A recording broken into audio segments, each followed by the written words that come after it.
Welcome back to DrayZera Uncensored, and we have got an Omega special guest for you. This man I have known for 7 years. In the days of MCM Expo, we were queuing up in a very, very, very hot May, and now he is moments away, alongside his amazing team at Reborn Studios, launching the Rite of Life demo next week on the 20th. Here comes Jonathan Ridgway! Woo! That's like a wrestling entrance, that was. I know, right? You didn't say how much I weigh and my height and everything. Hailing from Wolverhampton, England.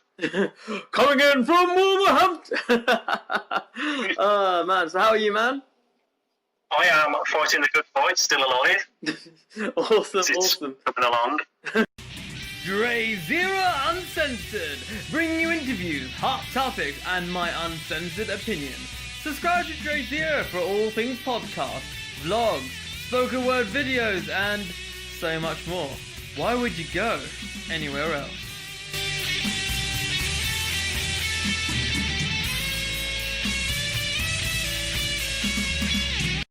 I see these puns are going to carry on. Jokes aside though, yeah. So how excited are you that the Rite of Life is moments away from launching its demo? As excited as I can be. It's going to be nice for people to finally download the game and have a go on how it's been progressing.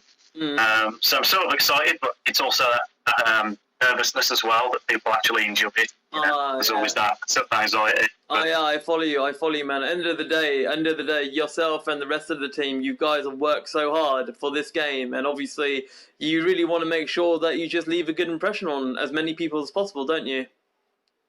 Yeah, we're just trying to make some final adjustments and improvements, and no dare say when the game comes out people will find some bugs, so we'll keep updating it for a little bit afterwards to make sure that there's nothing seriously wrong with it or anything like that. Yeah, I follow you, man. Right, with Reborn Studios, I want for all of the listeners around, I want us to cast back to the beginning. Now, obviously, when we hung out the time after 2010, you let me crash at your apartment, or like whatever you call it. What do you call it again? Like dorm, yeah. Your mixed dorm, whatever it is, in Bournemouth, near Bournemouth Uni, and you were just starting out in uni at that time, weren't you? In 2012, yeah. Yeah, that was freshers week. Freshers week. Ah, yes, I remember now. I that was the time when I pretended to be a student, and they bought me, and I got me free entry. I remember. Yeah, it was a good time. Oh man, and I think it was a student rep that said, "Yeah, what course do you do?" And I said, "Art and design." Yeah, that certainly looks like something you would be studying. So going back to 2012. So I'm assuming it was around that time that. Then I actually remember this. You had Skyborn Studios. That's what it originally called, wasn't it? Did it start around 2012, or what actually happened? Tell us the story. We founded Skyborn Studios, is what we were originally called, back in 2014. Okay. Basically, my degree course is a 4-year course, and in the 3rd year, you can do an optional work placement in the industry. Yeah. And instead of attempting to get a job in a big AAA studio for a year, a few of us decided that we should set up our own indie game studio and try and do that for work placement and hopefully turn it into our jobs upon graduation. So we were originally called Skyborn Studios. We filed a trademark for the company to be called Skyborn Studios, and then Sky came after us. Yeah, the big company Sky, yeah. As Reborn Studios. Well, they didn't force us to rebrand as that, but they forced us to rebrand. So what was it though? When Sky heard you, because I remembered it posted on social media as a while ago. When Sky heard of your name, Skyborn Studios, were they really? Why? I mean, were they really pissed off that just because your first syllable is Sky, they're like, nope. Well, they have a trademark. They have a few trademarks, but they have a trademark called Sky Studios in the same class as our class would have been. And they considered Skyborn Studios to be too close to their Sky Studios or Sky in general. So they filed, I'm trying to think what it's called there, it's just not an objection, but it's just hey, we think this violates our trademark. Take it down, or we'll see you in court. I see. So basically, during the submission process of a trademark, it's up there for, I think it's roughly 3 months, where anyone can test it if they think it is in violation of their trademark. Okay. So what we had to do was, we don't have the money to go to court with Sky. Well, it wasn't even Sky, it was their legal team. So we had to remove the trademark. Then once we removed the trademark, they sent us a letter that was over 100 pages detailing why we were actually in violation of their trademark, now that we didn't have trademark submitted. So then I had to have what was called a without prejudice phone call with their a legal representative of their legal team. Yeah. And find out what we could do that would just make this go away, basically. Rebrand. Had to send them screens of everything taken down, website, any place we were hosting related stuff. Wow. So it was kind of a weird situation, but it was an education thing. Same way as well. So it was an experience. It was also an eye opener. You know, the real world. You're not a student. Yeah. Like, this is business. Mixing it with the big boys. You know, it's business. So you just have to get on with it. Did it really piss all of you off at the time, or at the end of the day you were like, well, at least they're not like trying to shut the company down, it's just starting the name? Well, what they actually initially asked for was any money that we made, they wanted to own everything we'd even created. What? And really? They wanted all that sort of stuff, and they wanted us to sign the letter that they sent us, agreeing to those terms. Just because your name was similar? Well, in their eyes, we had violated their trademark, and they were coming after us. Basically, it came down to the fact that we did a nursery game. We did a game, educational game for a local nursery in Bournemouth. Yeah. And on our website, we wrote that we develop our own IP, and also we develop games for educational institutes. Yeah. Sky representatives saw that live, and they thought, catching the educational industry is worth a lot of money. We might be able to make some money from these people. Not realising that at that point in time we hadn't made anything, like in terms of money-wise. So they basically thought they were onto something here and they could make some money. So it was a complicated issue. I don't really. The team there was sort of like fearing the worst sort of thing. It was quite a unique experience, I guess, where some were concerned that it would go to court. Some were concerned all sorts of things because no one had any experience in it. I just had to call the phone number off letter and speak to people about it. You know, it was just my responsibility to sort it out, really. Yeah. And I did to be rebranded. It's tough because I spent 6 months roughly building that Skyborn brand up to a level, and then we had to rebuild studio. It's like almost back to square one in terms of the marketing point of view. Just move on, you know, that's business. Yeah, I follow you. It's very fascinating that they were talking about the whole educational industry, basically, because the interesting thing is that what I find is that they've recently, we're going to stop talking about Sky in a minute, but they recently got the whole Game Changers thing, and you know what I mean? They were heavily targeting schools, I'm pretty sure, around that time. So that really baffles me, do you know what I mean? It doesn't really baffle me. The big companies in general, they like to throw their weight around. Sky did it with No Man's Sky more recently, where they took them to court. And No Man's Sky didn't even win that. They had to pay Sky off just so they could use the name because there just wasn't time and they wouldn't have been able to release the game. So wow, it doesn't really matter. I mean, like that was Sony paying Sky. Another one was Microsoft had SkyDrive, they were calling it originally, and they had to rebrand it as OneDrive because Sky. Oh yes. Microsoft. So Sky had Microsoft on that one. So it's just big business in general. They're able to throw their weight around, and it is what it is. You know, you just deal with it. You get it sorted. We're trademarked now with Reborn Studios, so that's a positive.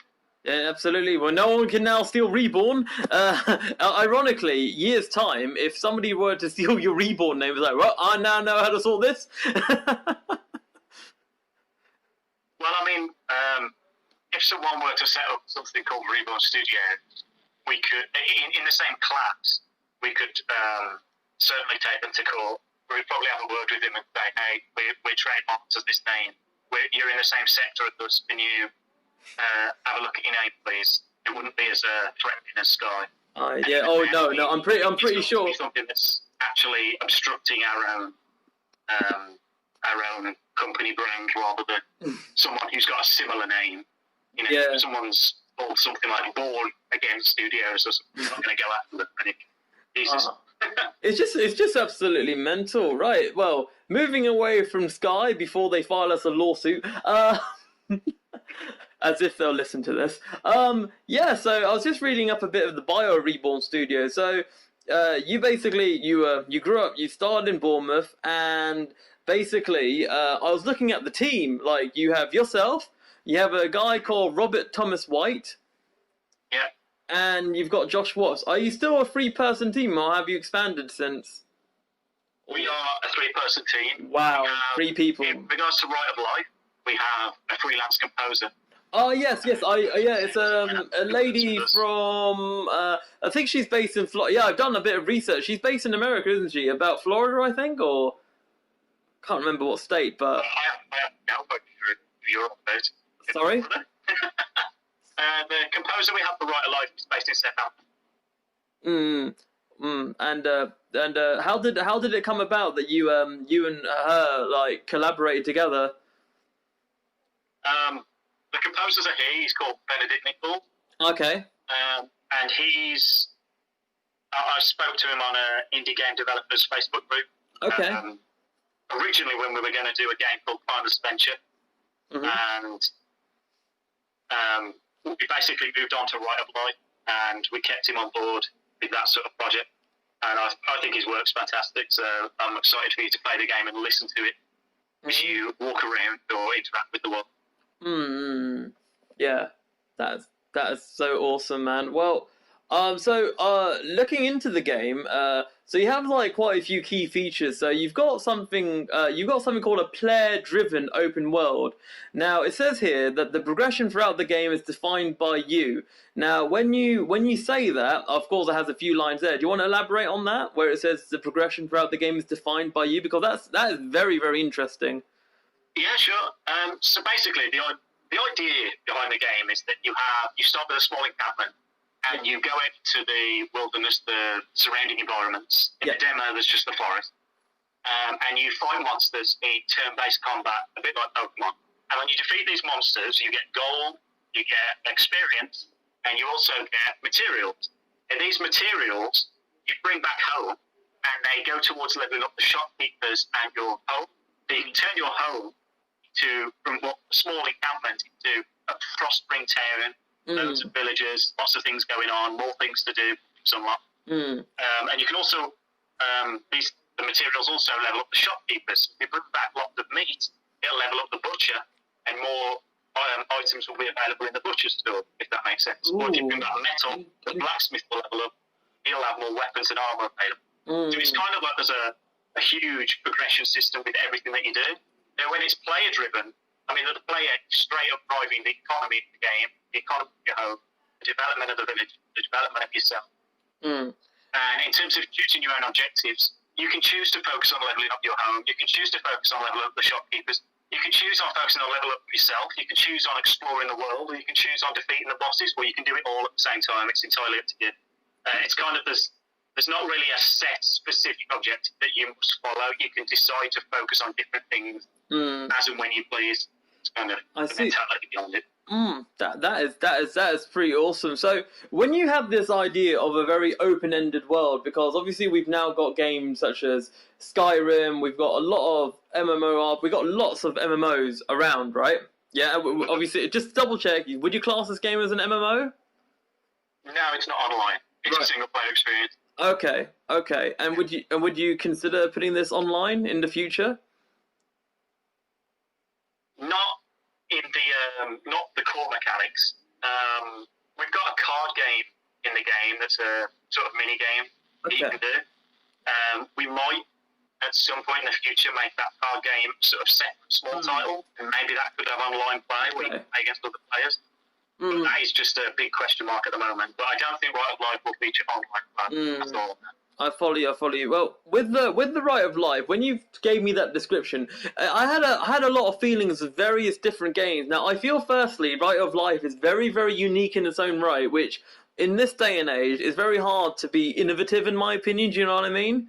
Because I would say a lot of indie game I'm not saying all, but a good percentage of indie game developers, the easy route is to make a game that everyone knows about, but tweak it a little bit to make it theirs. Do you know what I mean?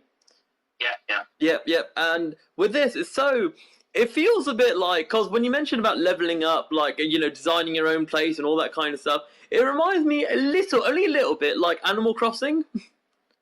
Tiny bit. I don't know if you ever played Animal Crossing, but... So, the genre of game that Right of Life is like a life sim RPG. Okay, You think of Harvest Moon, Ridgway, Stardew Valley, Fantasy Life on 3DS, that sort of stuff. That tend to have day and night cycles, seasons, different weather. The world sort of exists. So if you stand still, other people are still doing things in the world. It's not like some RPGs where if you're not doing anything, nothing's happening. Like where it's sort of like you drive the world itself. But it's what we've kind of done is I don't feel specifically like anything is straight up original in terms of the actual mechanics. Okay. What I feel like we've done is we've applied mechanics that we like in a way that hasn't been done before.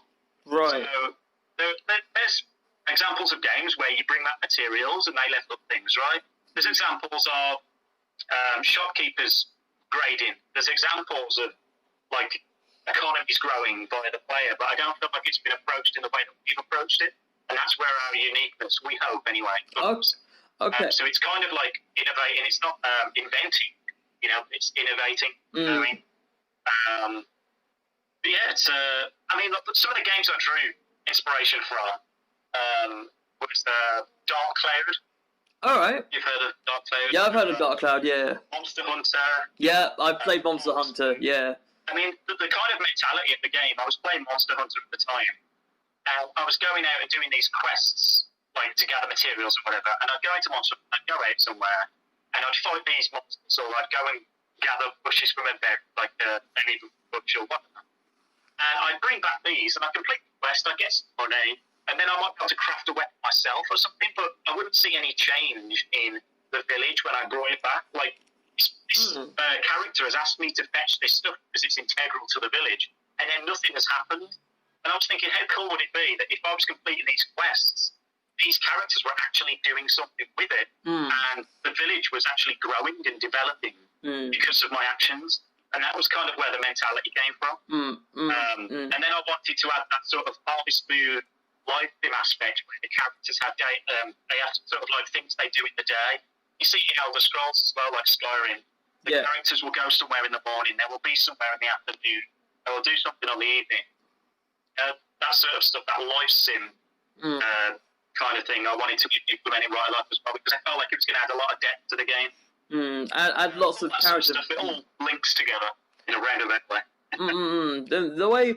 This is very fascinating because obviously the Right of Life, as you've said, is a life sim RPG. The title itself is very clever because Right of Life is literally, if you play this game, you are literally playing with characters that, it is their life because you as the character, you are the beholder, do you know what I mean? The butcher, the villagers, they rely on what you do in order for the village to be successful or not, right? Yes, yeah. Basically. So it's like comes from rite of passage, yeah? That sort of yes. I get it. And with the combat, right? So it says here you have a spectrum system, and it says here on your website a unique leveling up system inspired by Final Fantasy X Spear Grid.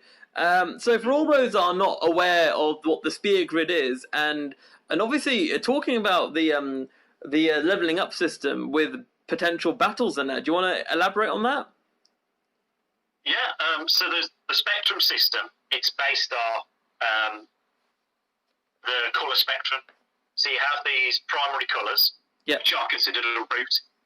So one primary colour might be the agile, more speedy route. The other one might be a more powerful route with strength and HP, and the other route might be a bit more skill route based on critical hits and stuff like that. Okay. And then you can combine these routes and make your own sort of defined character. So in other games, you might have a warrior, a thief, a monk. Oh, yes. Be a very specific class. In our game, you specifically choose how you develop your character each time you level up. A bit like WoW, for example. How you want it to be and how you prefer to play. Yeah. So it's kind of giving you some creativity in terms of your leveling up. And yeah, like Final Fantasy X Sphere Grid was a massive inspiration because of the way you navigate through it and the non-linear approach to it, so the player can take the characters in what direction they want. If they no longer want Auron to be a power hitter, they can use magic, that sort of. Wow, that's really awesome. I mean, the thing is that I was just thinking to myself, like, for example, I've played a little. I'm not the biggest fan of WoW, but I played a bit of WoW, and obviously with that has a level of linearness. I've also played this board game, Talisman. It's I don't even play Talisman, but Talisman, you have to start off as a character like warrior, and it's like you can't really combine different characters, right? So it feels like it feels more realistic, because I feel in the game, a lot of games, you're this character, you're defined the end, right? In a life sim RPG, it doesn't work like that, because the way I see it is that in life, you're always bits and pieces of people. Like, for an example, you as Jono, yeah, there could be somebody that's a bit like you, but you are your own person. Do you know what I mean? Like, we all have our own preferences, same as the characters in your game that you're trying to promote. Am I correct? Yeah, I mean, like, the idea behind it is that you might level up along a similar route that I would, but the characters will be slightly different due to the routes you've taken, because their attributes might have developed slightly different. You can even choose to do them all sort of equally, so you can be quite a generalist character. So in the sphere grid, which is different to ours, you sort of navigate through icons, so you can only ever unlock a node, like an attribute, you are near. Whereas in ours, you'll always have at least 3 options to choose from in where you're leveling up. Because you don't travel with the nodes, you can just unlock what's next to what you've already unlocked, if that makes sense. That makes sense, yeah. Yeah, it's kind of that. But yeah, I agree with what you're saying, yeah. So tell me, because obviously I've seen you online all this time. I've seen you like going to expos. You've been to various meets. You've discussed with various game developers about your game. I mean, what's been the general feedback about your game with Rite of Life so far? I mean, obviously you I don't know if you've rubbed shoulders with major game developers and asking for their advice. I just essentially what I'm asking is, what's been the general feedback and the buzz about your game up until this point? Yeah, okay, so we've been to a couple of events. We were at Southampton Games Fest last year. Was it last year? 2016? Yes, it was last year. Yeah, we're in 2017 now, yeah. In September. And the feedback is, if it's your type of game, they seem to enjoy it. You know, some people don't like turn-based. That's just the way it is. You've just got to live with that. But people who seem to sit down and play it and put the headphones on and listen to the music, they seem to get immersed. And what was quite a compliment was, at Southampton Game Fest down at EGX, there were people that would sit there for over an hour and play the game. And I've got to understand, they pay quite a lot of money to go to EGX, for example. How much is the entry? And then spending an hour on our game, which is a huge compliment. Wow. So I think the main feedback for us has just been watching people play it and seeing decisions that they make in terms of the menus and stuff like that. Going to events, it's quite decent for promotion. It's actually really good to get that first-hand feedback of how people are playing your game, because when you're designing and developing a game, you get stuck in that sort of mindset of you know your game inside and out, so you don't make any mistakes. It's almost like an echo chamber within yourself. That makes sense, or you know what exit is, or you know how to close this menu. Other people might not. And if they don't know how to close the menu, then you've got to understand why they don't. Are the instructions not clear? Are we not using the correct button to exit or open that menu? Those sort of things, little fine-tune and polishing that you get from allowing people to play an event and you watching them and seeing the decisions that they make. That makes sense. It's been really useful feedback in terms of improving the quality of the game and the polish, the overall polish of it as well. Oh yeah, absolutely. So I was just while you've been explaining that to me, I've also been looking at your artwork as well for the game. With this artwork, especially on the main page of the Right of Life on the Reborn Studios page, the artwork reminds me a little bit. It's a kind of retro, but it kind of feels kind of new. The drawings and artwork feels a little bit. It makes me feel a little bit Final Fantasy Tactics. That's the vibe I'm getting. I mean, how do you feel, or with your artwork and the general game graphics? What sort of art or graphics does that curtail to? Do you think, if there's any comparison? I know our artist. He wanted to do it like a painting, that sort of thing. He didn't want it to do pixel art or anything like that. He wanted to use brushes, his own developed brushes in Photoshop, and create things like that. I can't. I mean, it's kind of, when I look at like Pokemon, you know, the color scheme that they use, Yeah. and the kind of silliness that the enemy, like the Pokemon that they can be. We can have a Pokemon that's based off like a trash can. Yeah, trubbish. Well, we've kind of run with that kind of mentality with our monsters in the game, so we just want. We're not too concerned about necessarily what make the lore work, because the game is a bit silly, you know. So we'll make the logic of the enemies existing work. We've just gone for something that anything that can be will be. We'll just make up some reasoning as to why it exists. So we've had some fun. We've made like an enemy called Cookie Dude, and he's a cookie, and he's got straws for legs and arms, and he's got sunglasses and then Hawaiian shorts. You know, he's just silly. We've got Humpty Dumpty in there, and he does a move called Great Fall, which kills himself.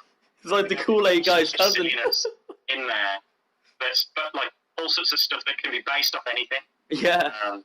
We've also got some Kickstarter monster designs that we've got in there as well, because when we ran the Kickstarter, if you paid enough money, you could design a monster in the game. Oh wow. We've got, I think, 2 Kickstarter monsters in the demo at present, and one of them is the toughest enemy in there. He's a side boss that you can find if you complete everything, basically. Oh, neat. It'll be interesting. So for the Kickstarter, because what I'll do is when this comes out, I'll be putting a link for your Kickstarter link. What is your Kickstarter link for making characters? Because I'm sure that a lot of people will be on that. The Kickstarter finished. Oh, it's done. Oh, my bad. September 2015. So. Oh, I'm a bit late. It's closed now. But we are doing a pre-purchasing campaign, so people who want to pre-purchase the game cheaper than it will be available upon release can purchase it on our website, Nice. Which will be nice. And well, hopefully, any of the money that we earn through pre-purchasing will be spent on development of the game. So hopefully, we can improve in other areas from that if we're a little bit successful in that area. I see. So tell me, obviously with the game Right of Life, you've been working for quite a few years already on this. How many hours must you have done on a near daily basis? Because obviously, not going in your own personal life, but you've been going to America quite a bit, and obviously I know that you're 1 out of 3 of the whole ultimate cog. But you know what I mean. I know as a performer myself, well, you're not a performer, you know, as somebody that travels. I mean, not as far as America, but it must be very difficult to hold that all in while having a personal life, social life, and all that. Like, how hard has it been to get to this point? Well, even in America, I was working. I shouldn't really say that because I tell them I'm not working when I go to visit. Cough, cough, cough. Well, our whole team worked remotely. Yeah. So we don't need to be in person to work. We use a Mumble server, which is a bit like TeamSpeak or Skype. Okay, which yeah. I'm actually on right now. I've just deafened myself. That we're working on, and that's basically our virtual online office. So normal people will go to an office to work. We go on Mumble or a Mumble server. I mean, it really depends on how I don't know whether stressful, but how time restricted we are in what we're doing. Right now, for the past few weeks, at least, I've been getting up at 8 a.m. and been going to and stopping work sometimes at 10 p.m. 14 hours. I've just been work. I mean, it's not necessarily consistent. I might have a break and have a cheeky game on Overwatch or FIFA here and there. But for the most part, it's just work. But it's not that it's not enjoyable. Oh yeah, you love what you do. Yeah. Well, Yeah, I mean, a lot of time. I couldn't give you hours in terms of how many hours. yeah. Right of Life.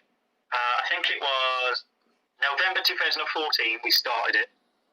And we did it through final year, but we were working part-time in final year. So it wasn't like full-time because we had to balance our final year studies. And then since we finished university, it's been full-time. There's been massive progress since we finished as well, which is good. So it's a lot of work, a lot of hard work. We didn't choose an easy genre of game to develop, put it that way. No. I mean, RPG is like probably one of the toughest genres to make, especially in the style that you've done it. To make it so open-ended, you need to make it as open-ended as possible, meaning you had to add so much more code, so much more data, so much more options, right? So much more dialogue, yeah. Yeah. The characters, every character has, I would say, like the dialogue changes every time you level up the home. So every time you're leveling up your home from level 1 to basic tense to level 2, where the tense are a little bit bigger, the dialogue of every single character changes. And also the dialogue is different based on the time of day. So if you speak to a character in the morning and then speak to them in the afternoon, it'll be different. And when you speak to them at night, in the evening time, it'll be different as well. So you've got to think, we've got to write multiple lines of dialogue per each time of day, and then per level of the home as well. Wow. To represent the development of the home. So obviously, the character can't speak about the basic tense that they're living in if they've got like a brick house anymore. The dialogue has to change and evolve. Wow. So there's a lot of writing in the game, and then you also have player input. So if the player can pick an option, can they say this? Can they say that? And then there's also going to be quests as well. So we've got 15 quests in the game. It's not well the demo, I'm going to say. I see. So it's just a lot of work, and a lot of complexity and depth, which is the challenge. And you must have learned, not just with the whole Sky situation, but the whole rest of it, all of it must have been a learning experience, because obviously when you studied in uni with your course, this must have been a whole new world, and you had to keep working through, and obviously minus the whole Sky thing, you had to, you might have had setbacks and you had to learn and all, do you know what I mean? It must have been all a learning experience for all three of you, and obviously every day you're learning something new, I'm sure. Yes, 100%. I do believe that if you're working hard and you're working smart, you're always going to be learning something. Anyone who has put their time and effort into what we're doing, we've developed our skills so much. So each of us individually are just miles away from when we founded this company back in 2014. In terms of what our craft is, me as CEO and creative director, I did business, marketing, project management, game design, and in all of those areas I've grown so much. And the same will be said for the other guys who, like Josh and Rob, in their respective fields, they've really gone ahead and put loads of effort in, and you can see the benefits and the difference in their skill when they first started. It's just massive, and we're still learning and still growing and still improving, so that's good. So would you say, this will be a two-part question here. So would you recommend anyone that wants to go into the gaming industry and work in it, would you say to them, look, would you rather be working in your own indie game company, create your own? And the second part is, with Reborn Studios, I mean, the future of the company, would you consider making further games beyond RITE of Life? Are you not thinking that far ahead? So yeah, and would you employ more people when you get bigger? Well, I'll answer the second stuff first. Okay, yes, all right, go ahead. 100% we're going to carry on Reborn Studios after RITE of Life. We've already got some plans. Okay. And this is our dream, this is our goal, so we'll do what we can to try and keep it going until we literally can't keep it going. So we will do that. If situation occurs where we feel like we need to employ and bring more people on and grow the company, then we will do that, but it will be a case of play it by ear and get to that stage first before we think about employing people. Yeah. We use freelancers because at the moment, based on the project, freelancers work best for us opposed to hiring someone because of the budget, because of the additional tax, all sorts of things. Regards to the first question, I wouldn't advise anyone to go indie who doesn't want to. I would tell someone about the pros and cons of doing your own indie development studio and trying to do something on your own. But I can't make that decision for someone. At the end of the day, it's based on the person.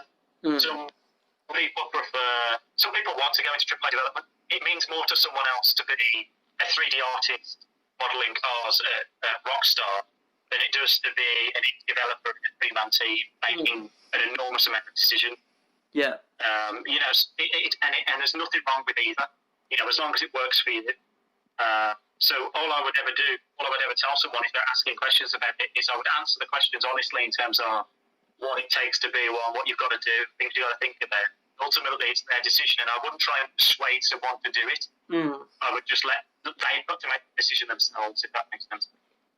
That's awesome, man. That's amazing stuff. So I'll tell you what, man. I think we've had. This is probably. I'll tell you this, man. I'm not saying this out of bias because out of all the people that I've interviewed, I've known you the most. But I have to say, this is probably one of the best interviews I've ever had because I've learned so much.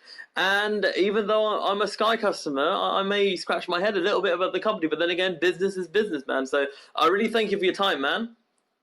Yeah, no worries. Anytime. If you have a different subject matter you want to cover, I'm happy to be on again. Oh yeah, man. Well, I'm thinking about in a few weeks' time, I'm thinking about a WrestleMania podcast special, and I'm sure you're still a massive wrestling fan. So I try to be. I watch New Japan mostly, but I do keep tabs on WWE. Oh man. If anything but to just stay depressed at how poor it is now, Well, I'll tell you one thing, man. Seeing Kota Ibushi in person, man, that's another thing right there. Oh, man. Yeah, that's a nice photo. I had to give it a cheeky like. Oh yeah, man. Yeah, this is also the first. I know we're going a bit off topic, everybody, but basically, as Jono is a wrestling fan, especially New Japan, myself and a few mates, we went and saw live wrestling in Colchester, which isn't too far from. It's only an hour from where I live, and basically, we not only had Kota Ibushi and Goto Hashi wrestling for the first ever time in the UK, but we also had the Pentagon wrestling in the UK for the first time. So that's pretty awesome. I know that is epic as hell, and a little bit of a slight interesting point I was going to make. That I'll tell you right now. While in the interview, screw it, it's DrayZera Uncensored. Yeah, what happened was that after the event, I went to Kota and Gota, and I basically I showed them my pictures of Japan because I went to Japan last year. And they're like, ooh! And both their English isn't the greatest, but they really, really like And Kota said in his amazing English, he said, "Why are you no wrestler? You are big." I don't think he meant in terms of I think he meant my amazing wrestling event in London, and I got to chat with like Devitt and Bad Luck Farley for 30 minutes. Bad Luck Farley kept asking me, why don't you train? Why don't you go for it? Because you're taller than me. Because I'm 6'4", 6'5". But I was like, no thanks. I'll watch it from. I'll watch it. Every now and then. There's a lot of really cool guys there. It's a really good event actually. Really should pro wrestling. Top quality. Get to a London event now. Oh man, I will. And a random side note, I'll show you a link actually after this interview. The day after, XWA did another event alongside Pro Wrestling Eve, where Kota Ibushi, I'm not lying to you, has basically they were wrestling outside in a tag match, and he actually got a fireworks cannon, and he was firing off fireworks. Sounds insane. Yeah, I know, right? And then he backflipped off a car outside. I was like, "What the hell am I seeing? This is crazy." That's the Japanese. I know, right? Anyway, man. So I'll tell you what. So to end this interview off, tell everybody the links that they need to check out with Reborn Studios. Just give them the full links, and I'll obviously link it in the description. Yeah, so it's www.rebornstudios.com. Reborn is REBOURNE, like Bournemouth.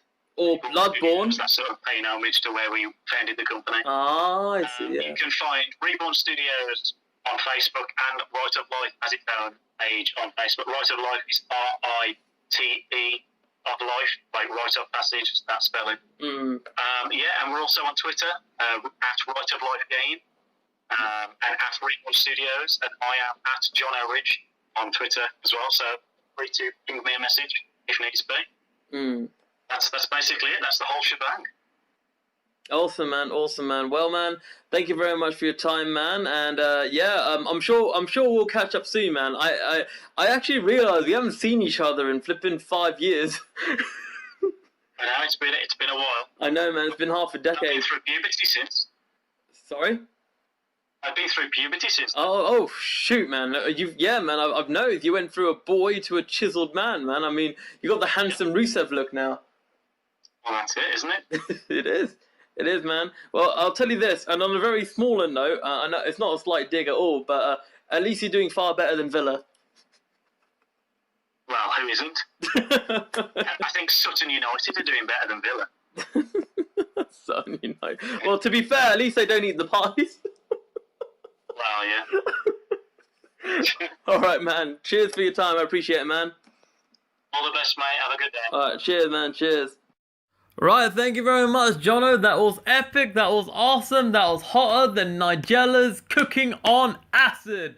Right, and away from marvelous Nigella Lawson, we are going to go for the marvelous Poetry in Bed #it Poem of the Week. And we are going to have Suz Winspear's poem. That is The Awkward People. Now, who's Suz Winspear? Now, Suz Winspear, she, or Suze Winspear. Correct me if I'm correcting your name wrong, or pronouncing it, I mean. Right, so, Suze or Suz, she is the Poet Laureate of Worcestershire. So, here is her poem, The Awkward People. Take us like this, just as ye find us, for we are the awkward people, the poets and the artists, the makers of music and the tellers of tales. We are the ones you can always rely upon, to say the wrong things and to speak out of turn, ignoring all your rules and the boundaries of good behaviour, burning the corporate uniform right before your eyes. We cannot keep silent if there's mischief to make. We will make it. Inappropriate comments, we'll give them to you by the bucket load. We will embarrass you at every opportunity, spill every single bean we find, and if those beans are magic beans that grow a beanstalk to the highest cloud, suddenly you praise our wondrous minds, our curious ideas and strange imaginings, forgetting that these things don't come from any quiet and easy place. That roses only grow from mucky soil. So we will always leap before we look, and rather be sorry than safe. Laugh at those you say we should revere. Be inappropriate, step out of line, say what's on your minds, and never we will once stop being awkward. Woohoo! Thank you very much, Suze, for that poem. Right, for all those my marvellous poetry fans right here, as a lot of you are, I am sure. Please, please, please, if you have any poem that you want me to read out, then please email me at DrayZeraCreative@gmail.com, or just message me on the various social medias that you know by now. Okay, guys, so yes, that's it. That's it for another week of DrayZera Uncensored. When this goes out, next week will be my birthday. And I have no idea what I'm going to do next week in terms of the podcast. But don't worry, even if it's my birthday week, I will keep the schedule. The schedule will be burning. Shine like a bright man. Shine bright like a bright. Shine bright like a diamond. Completely butchered that. So yeah, Moonlight Army. Yeah, it'll be good. It'll be good. So thank you very much. Thanks for listening. And my name is DrayZera, and I shall zera later. DrayZera Uncensored, bringing you interviews, hot topics, and my uncensored opinion. Subscribe to DrayZera for all things podcast, vlogs, spoken word videos, and so much more. Why would you go anywhere else?